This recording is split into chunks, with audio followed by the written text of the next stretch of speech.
जय श्री कृष्ण। जय दशा माता की। नमस्कार दोस्तों, स्वागत है आप सभी का हमारे चैनल भक्ति ज्ञान में। दोस्तों, आज मैं आपको दशा माता की दूसरी कहानी सुना रहा हूँ। एक घर में सास बहू रहती थी। बहू का पति परदेश में गया था। एक दिन सास ने बहू से गांव में से आग लाकर भोजन पकाने को कहा। बहू गांव में आग लाने गई, पर किसी ने भी उसे आग नहीं दी और सभी ने कहा कि जब तक दशा माता की पूजा नहीं हो जाती तब तक आग नहीं मिलेगी। बेचारी बहू खाली हाथ घर लौट आई। उसने सास को बताया कि गांव भर में आज दशा माता की पूजा है, इसलिए कोई आग नहीं दे रहा है।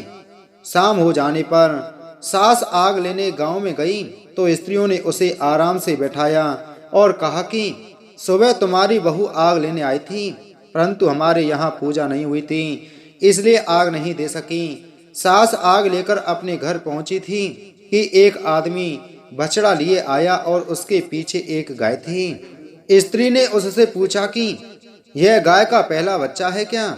आदमी ने उत्तर दिया, हाँ। उसने फिर पूछा कि बछड़ा है या बछिया? उसने जवाब दिया कि बछड़ा है।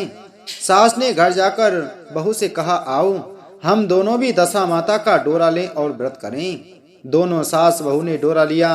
सवेरे से व्रत आरंभ किया। 9 व्रत पूरे हो जाने पर 10वें दिन डोरे की पूजा की। सास बहू दोनों ने मिलकर गोल गोल 10-10 अर्थात कुल 20 फेरे बनाए। 21वां बड़ा फेरा गाय को दिया। पूजन समाप्त होने पर सास बहू दोनों पारण करने बैठी। उसी समय बुढ़िया के बेटे ने परदेश से लौटकर दरवाजे पर आवाज लगाई। आवाज सुनकर माँ ने मन में सोचा कि क्या हुआ, थोड़ी देर बेटा दरवाजे पर ही खड़ा रह जाएगा, मैं पारण करने के बाद दरवाजा खोलूंगी। इधर बहू ने आवाज सुनी तो उसे रुकने का साहस नहीं हुआ। अपनी थाली का अन्न इधर उधर करके झट से पानी पीकर उठ खड़ी हुई। उसने जाकर दरवाजा खोला। पति ने उससे पूछा कि अम्मा कहाँ है? बहू ने उत्तर दिया कि वह तो अभी पारण कर रही हैं। तब पति बोला, मैं तुम्हारे हाथ का जल भी नहीं पीऊंगा, क्योंकि मैं 12 वर्ष से घर आया हूँ। इतने दिनों ना जाने तुम किस प्रकार रही होगी। अम्मा आएंगी, वह जल लाएंगी, तब ही जल पीऊंगा। यह सुनकर स्त्री चुपचाप बैठ गई। इतने में उसकी अम्मा पारण कर अपनी थाली धोकर पी चुकी। तब वह लड़के के पास गई। लड़के ने माँ के पैर छुए। अम्मा उसे आशीर्वाद देकर बेटे को घर में ले आई। माता ने थाली परोस कर रखी। बेटा भोजन करने लगा। उसने हाथ में पहला ग्रास ही लिया था कि फेरों के वे टुकड़े जो बहू ने अपनी थाली में फेंक दिए थे अपने आप बेटे के सामने आने लगे। बेटे ने माँ से पूछा, यह सब क्या हो रहा है? माँ बोली, मैं क्या जानू बेटा, बहू जाने। यह सुनकर बेटा आग बबूला होकर बोला, ऐसी बहू मेरे किस काम की? जिसके चरित्र की तुम साक्षी नहीं हो उसको मैं घर में नहीं रख सकता। इसे अभी घर से निकालो। यदि ये घर में रहेगी तो मैं घर में नहीं रहूंगा। माँ ने बेटे को व्रत के पारण का सब हाल बताकर हर तरह से समझाया, परंतु वह मानने को तैयार नहीं हुआ। वह यही कहता रहा कि इसे घर से बाहर करो तो मैं रह सकता हूँ। माँ ने सोचा, बहू तो थोड़ी देर के लिए बाहर कर देती हूँ, जब लड़के का गुस्सा उतर जाएगा तब बहू को बुला लूंगी। बुढ़िया ने बहू से कहा, देरी के बाहर जाकर पेड़ के नीचे थोड़ी देर के लिए खड़ी हो जा। जब बहू पेड़ के नीचे खड़ी हुई तो पेड़ बोला, मुझसे हटकर खड़ी हो, मैं दशा माता के विरोधी को छाया नहीं दे सकता। इस पर वह वहां से चलकर घड़ौची के पास खड़ी हो गई। घड़ौची बोली, मुझसे हटकर खड़ी हो, मुझ पर इतना भार घड़ों का नहीं है जितना तेरा है। वह यहाँ से हटकर घूरे के ढेर पर खड़ी हो गई। घूरे के ढेर बोला, मुझ पर इतना भार कूड़े का नहीं है जितना तेरा है, चल यहाँ से हटकर कहीं और खड़ी हो जा।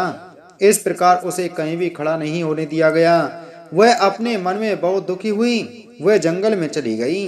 जंगल में भूखी प्यासी घूमती फिरती एक सूखे कुएं में गिर पड़ी। वह उसमें गिरी, परंतु उसे चोट नहीं आई। वह नीचे बैठ गई। अचानक राजा नल शिकार खेलते खेलते वहां पहुंच गए। उनके साथी बिछुड़ गए थे। वह प्यास के कारण उसी कुएं पर आए जिसमें वह स्त्री बैठी थी। राजा नल के भाई ने कुएं में पानी के लिए लोटा डाला तो उस स्त्री ने लोटे को पकड़ लिया। भाई ने नल से कहा कि इस कुएं में किसी ने लोटा पकड़ लिया है। तब राजा नल ने कुएं पर आकर कहा कि तुम यदि पुरुष हो तो मेरे धर्म के भाई हो, और यदि स्त्री हो तो मेरी धर्म की बहन हो। तुम जो भी हो बोलो, मैं तुम्हें बाहर निकाल लूंगा। स्त्री ने आवाज दी।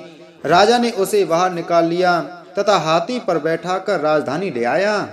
महाराज को शिकार से लौटकर महलों की ओर आते देखकर सेवकों ने महारानी को महाराज के आने की सूचना दी। सेवकों ने एक स्त्री को हाथी पर बैठा देखकर रानी को बताया कि महाराज एक नई रानी भी साथ ला रहे हैं। यह जानकर रानी बहुत दुखी हुई। इतने में महाराज भी वहां आ पहुंचे। रानी ने हाथ जोड़कर विनती की, महाराज मुझसे ऐसे क्या गलती हो गई जो मेरे रहते आपने दूसरा विवाह कर लिया। राजा नल ने हंसकर उत्तर दिया, वह तुम्हारी सौत नहीं ननद है, मेरी धर्म की बहन है। तुम्हें उसके साथ अपनी सगी ननद की तरह बर्ताव करना चाहिए। यह सुनते ही महारानी का मुख प्रसन्नता से कमल की भांति खिल उठा। वह बोली, अब तक मैं ननद का सुख नहीं जानती थी, अच्छा हुआ जो मुझे भाग्य से ननद भी मिल गई। राजा ने उसका नाम मुंह बोली बहन रखा और उसके लिए अलग महल बनवाया। उसके दिन अब सुख पूर्वक बीतने लगे। एक दिन राजा की घोड़ी का बच्चा हुआ तो राजमहल की स्त्रियां बधाई गीत गाने लगीं। मुंह बोली बहन ने अपनी दासियों से कहा, बाहर जाकर पता करो कि किस बात की बधाई गाई जा रही हैं। दासियों ने बताया, महाराज की घोड़ी ने अच्छी घड़ी में एक उत्तम बच्चे को जन्म दिया है, उसकी बधाई गाई जा रही है। मुंह बोली बहन ने पूछा, क्या घोड़ी ने पहली बार जन्म दिया है? दासियों ने उत्तर दिया, हाँ। तब मुंह बोली बहन ने महारानी के पास जाकर कहा, आओ भाभी रानी, हम तुम दोनों दशा माता का डोरा लें। रानी ने पूछा, डोरा क्या चीज है, मुझे समझाओ। वह बोली, दशा माता के व्रत का यह नियम है कि पहले जब गाय या घोड़ी या स्त्री के प्रसव की खबर सुनी तब डोरा लेकर व्रत आरंभ करते हैं। 9 व्रत करने के बाद 10वें दिन डोरे का पूजन करके विसर्जित करते हैं। इसी के साथ उसने पारण का नियम भी बताया। तब महारानी बोली, तुम्हारा व्रत तुमको फले। मैं पूरी और दूध की खीर खाने वाली रानी महारानी बला वनफरा गोली की पपड़ी खाकर कैसे रह सकती हूँ? ऐसा खाना खाए मेरा दुश्मन। वह बोली, भाभी मुझे जो चाहे कह लो, परंतु व्रत के संबंध में कुछ मत कहो। मैं इसी व्रत के उल्लंघन के कारण मारी मारी फिरती आपके देश में आ गई हूँ। महारानी ने उदासीनता के साथ कहा, मुझे क्या पड़ी है, तुम्हें जो अच्छा लगे वह करो, मैं मना तो नहीं कर रही हूँ। मुंह बोली बहन ने श्रद्धा पूर्वक डोरा लिया। 9 दिन तक व्रत किए। 10वें दिन विधि पूर्वक पूजन किया, गोला फरा बनाए और संध्या को पारण करने बैठी। उसी समय उसके पति को अचानक कुछ प्रेरणा सी हुई और वह अपनी माता से आज्ञा लेकर अपनी पत्नी को ढूंढने चल दिया। घूमता फिरता वह राजा नल की राजधानी में पहुंच गया और अपनी पत्नी का पता लगाने लगा। उसने एक कुएं पर कुछ औरतों को बातें करते देखा। एक कह रही थी, राजा की मुंह बोली बहन बहुत ही सुंदर ही स्त्री है, आजकल उसी का किया हुआ सब कुछ होता है। दूसरी स्त्री बोली, वह सुंदर होने के साथ साथ धर्मात्मा भी है, जब से आई है तभी से उसने सदा व्रत खोल रखा है, उसके दरवाजे से कोई भी व्यक्ति खाली हाथ नहीं लौटता। तीसरी स्त्री बोली, वह जैसी धर्मात्मा है वैसी सदा चारणी भी है। चौथी स्त्री बोली, वह सदा चारणी और सर्वप्रिय भी है, सारी प्रजा उससे खुश है। पांचवी स्त्री बोली, यह सब तो सही है, परंतु अब तक यह पता नहीं चला कि वह कौन है और कहाँ की रहने वाली है। उन औरतों की बात सुनकर वह साधु के वेश में राजा नल की मुंह बोली बहन के महल के द्वार पर जा पहुंचा। वहां उसने भिक्षा के लिए आवाज लगाई तो द्वारपाल उसे भिक्षा देने लगा। उसने द्वारपाल के हाथों से भिक्षा लेने से मना कर दिया और बोला, भिक्षा देने वाली स्वामिनी के हाथ से ही भिक्षा ग्रहण करूंगा, नहीं तो अपने रास्ते चला। तब द्वारपाल ने उससे कहा, इस समय वह दशा माता का व्रत करके पारण कर रही हैं, पारण समाप्त होने के बाद ही वह तुमको भिक्षा दे सकती हैं, तब तक तुम इंतजार करो। वह चुपचाप बैठकर इंतजार करने लगा। पारण कर लेने के बाद वह मुट्ठी भर मोती लेकर आई, परंतु सामने अपने पति को पल्ला फैलाए देखकर वह मुस्कुराती हुई लौट गई। दोनों ने एक दूसरे को पहचान लिया था। महारानी ने मुंह बोली ननद को मुस्कुराते देखकर कहा, जब से तुम आई हो आज तक मैंने मुस्कुराते नहीं देखा। आज इस साधु को देखकर हंसने का क्या कारण है? मुंह बोली बहन ने उत्तर दिया कि वह साधु हमारे घर का है। रानी ने पूछा, तब वह ऐसे क्यों आया है? उसने कहा, वह अभी मेरा पता लगाने आया है। महारानी ने राजा नल से कहा, तुम्हारी मुंह बोली बहन के घर के लोग आए हैं। राजा ने कहा, उनसे कह दो कि अभी यहाँ से घर जाकर वहां से हमारी हैसियत से आए, तब मैं बहन की विदाई करूंगा। राजा नल की मुंह बोली बहन का पति घर जाकर अपनी माँ से बोला, तुम्हारी बहू राजा नल के यहाँ उसकी बहन बनकर रह रही है। वह रोज सदा व्रत करती है और नियम धर्म से दिन बिताती है। तब उसकी माता ने उसे आज्ञा दी कि बहू को ले आओ। वह डोली, पीनस, बाजे गाजे, कहार आदि के साथ यथाचित सज धज कर राजा नल की राजधानी को चल दिया। राजा ने उसका यथोचित आदर सत्कार किया और कुछ दिन मेहमानी में रखकर विधि पूर्वक बहन की विदाई की। जब बहन महल के बाहर निकल के चलने लगी तो महल भी उसके पीछे पीछे चलने लगा। तब महारानी बोली, ननद जी तुम चली और मेरा महल भी ले चली, जरा पीछे मुड़कर तो देखती जाओ। जो ही उसने मुड़कर पीछे की ओर देखा तो राजा का संपूर्ण राजसी वैभव अचानक लुप्त हो गया। राजा की मुंह बोली बहन तो अपने पति के साथ आनंद से रहने लगी, परंतु राजा नल व रानी का यह हाल हो गया कि वे दोनों कमरी कथरी ओढ़े फिरने लगे। उनके भोजनालय में पत्ते खड़खड़ाने लगे। राजा नल ने रानी से कहा, अब हमें यहाँ से कहीं दूसरी जगह चले जाना चाहिए। रानी पतिव्रता स्त्री थी, उसने राजा की आज्ञा मान ली। चलते चलते वे एक गांव के पास पहुंचे। वहां पर बेरी के पेड़ पर बेर लगे हुए थे। राजा रानी दोनों भूखे थे। उन्होंने बेरों को उठाया और बेर लोहे के हो गए। इस प्रकार राजा रानी जिस वस्तु को भी हाथ लगाते वह कंकर पत्थर में बदल जाती थी। इतने पर भी राजा रानी आगे बढ़ते गए। रास्ते में उन्हें एक व्यापारी मिला। व्यापारी ने राजा रानी को पहचान लिया। उसने राजा रानी के भोजन के लिए सेर भर आटा दिया। वे आटा लेकर नदी के किनारे गए। वहां रानी भोजन बनाने लगी और राजा नल स्नान करने चले गए। उस नदी में मछुआरे मछलियां पकड़ रहे थे। मछेरों ने राजा को 4 मछलियां दी। रानी ने मछलियां भूनकर रोटियां बना ली। राजा नल भोजन करने बैठे तो रोटियां ईंट में परिवर्तित हो गईं और मछलियां उछलकर नदी में चली गईं। वहां से चलकर राजा रानी अपनी मुंह बोली बहन के यहाँ गई। बहन को जब पता चला कि भाई भाभी आए हैं तो उसने सेवकों से पूछा, कैसे आए हैं? सेवकों ने कहा कि भिखारियों के से हाल में आए हैं। यह सुनकर उसे बड़ी लज्जा आई। उसने राजा रानी को एक कुमार के यहाँ ठहरा दिया। शाम को थाल सजाकर बहन स्वयं भाभी से मिलने कुंवर के घर गई। उसने भाभी के सामने थाल रखा तो भाभी ने कहा कि इस थाल में जो कुछ भी है उसे कुमार के चक्के के नीचे रख दो और चली जाओ। ननद थाल का सामान चक्के के नीचे रखकर चली गई। थोड़ी देर में राजा ने आकर रानी से पूछा, कहो बहन आई थी, क्या लाई थी? रानी ने कहा, आई तो थी, पर जो कुछ लाई थी मैंने इस चक्के के नीचे रखवा दिया है। राजा ने वहां देखा तो वहां कंकड़ पत्थरों के सिवा कुछ भी नहीं था। राजा को समझते देर न लगी कि यह सब बुरी दशा के कारण है। भला वह मेरे लिए कंकड़ पत्थर क्यों लाएगी? अब राजा रानी वहां से चलकर अपने मित्र के घर गए।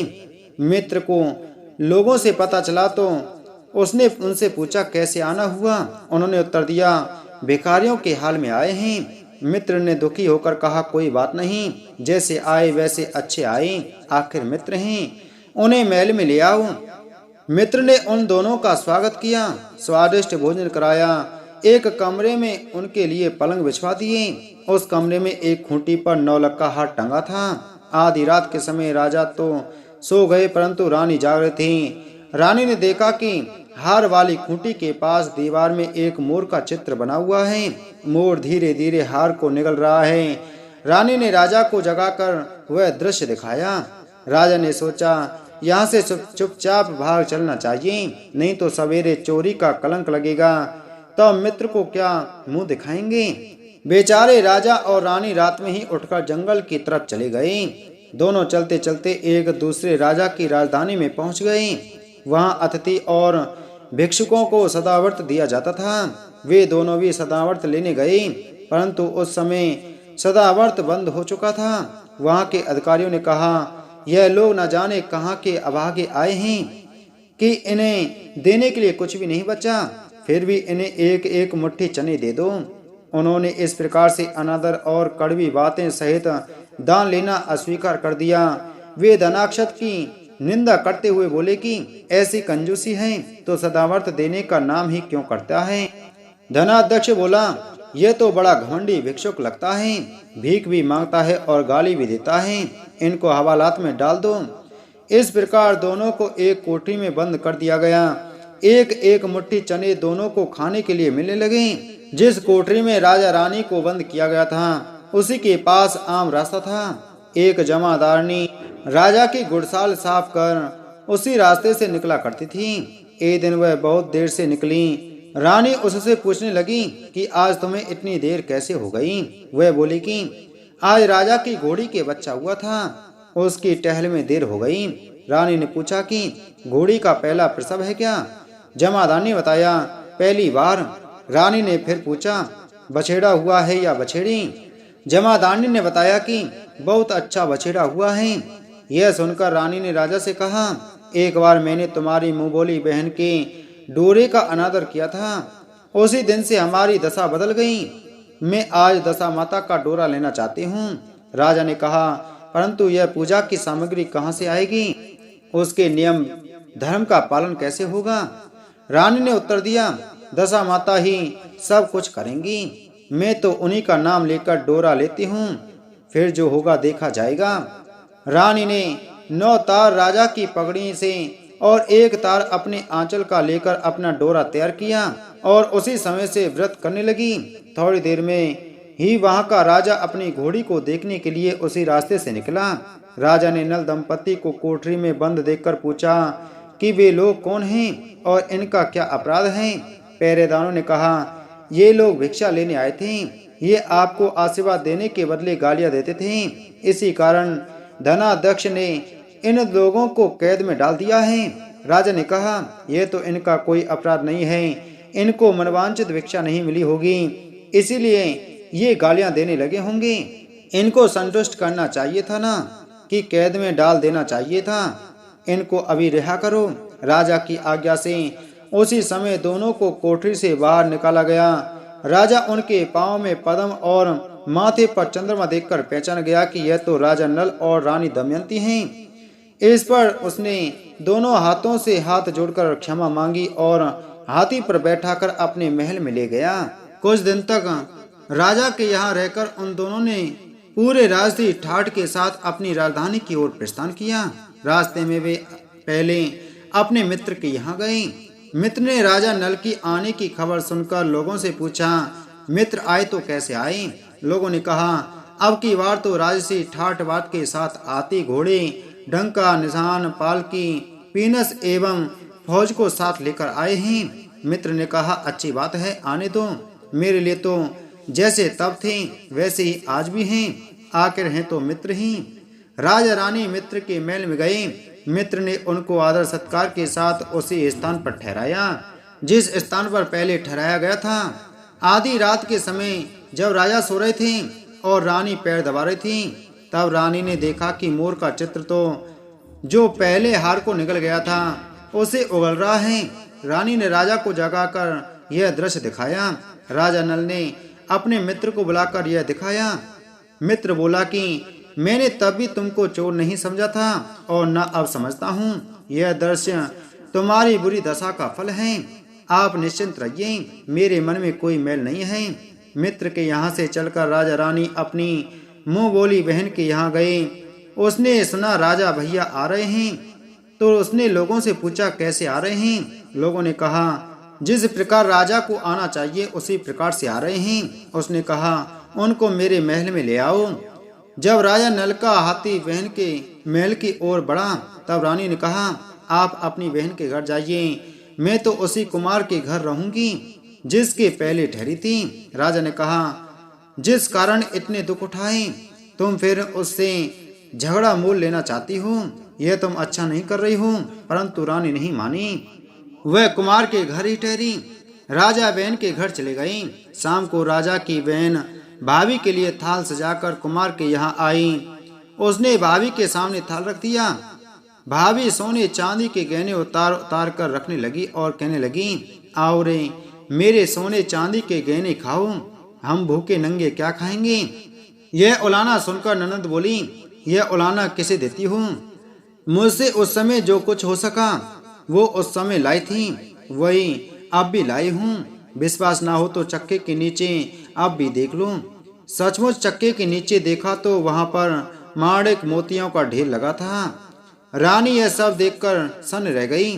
वह बोली, ननद जी तुम्हारा कोई दोष नहीं है, यह तो हमारी बुरी दशा का परिणाम था। रानी ने ननद का लाया सब सामान तथा उसमें अपनी तरफ से कुछ और जवाहरात मिलाकर ननद को वापस कर दिया। परंतु ननद को पूजा का न्योता देना भूल गई। वहां से चलकर राजा सूरा गाय के पास आई। गाय ने सेना सहित राजा को भरपेट दूध पिलाया। वहां से आगे चलकर वे नदी के तट पर पहुंचे तो वहां पड़ाव डाला, भोजन बनवाया गया। तब राजा भोजन करने बैठे तो उसी समय नदी में उछलकर गिरी हुई भुनी भुनाई मछलियां अपने आप थाली में गिर पड़ी। वह रोटियां जो ईंट बन गई थीं फिर से रोटियां बन गईं। राजा ने कहा, यह सब क्या हो रहा है, कुछ समझ में नहीं आता। रानी ने बताया कि ये रोटियां और मछलियां वही हैं जो उस दिन हमें नसीब नहीं हुई थीं। मैं यदि आपसे उस समय कहती कि तली हुई मछलियां नदी में उछल गईं और रोटियां ईंट बन गईं तो आप कदापि भी इसे सच नहीं मानते। इसी कारण मुझे बहाना बनाना पड़ा था। अब राजा रानी अपनी राजधानी की ओर आगे बढ़े। जब राजा की फौज अपनी राजधानी के समीप पहुंची तो वहां के लोगों ने समझा कि दूसरे राजा ने राजधानी पर आक्रमण कर दिया है। वे घबरा गए। वहां के लोग नजराना लेकर राजा से मिलने गांव के बाहर आए, परंतु यह क्या, यह तो अपने राजा हैं। लोगों का प्रसन्नता का ठिकाना न रहा। वे श्रद्धा भक्ति के साथ महाराज के आगे चलकर उन्हें उनके महल में ले गए। राजा रानी ने महल में प्रवेश किया। रानी ने तुरंत दशा माता की पूजा का प्रबंध किया। उसने उस पूजा में नगर की सब सौभाग्यवती स्त्रियों को बुलाया। भगवती के भोग के लिए सब प्रकार के पकवान बनाए गए। आटे की 10 बतियां, 10 शक्कर की गुंजिया और 10-10 अठवाइयां स्वागनों के आंचल में डाली। स्वागनों का श्रृंगार करके दशा माता की पूजा आरंभ हुई। कलश स्थापित करके दीप को जलाया गया, परंतु उसकी बत्ती नहीं जली। इस पर पंडितों ने कहा कि कोई न्योता पाने वाला न्योतने को तो नहीं रह गया है, स्मरण किया जाए, उसके आने पर दीपक जल जाएगा।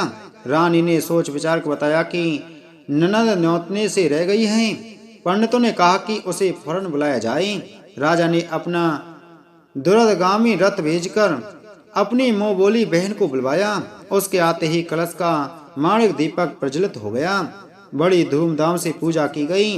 अंत में स्वागनों को भोजन कराकर विदा किया गया।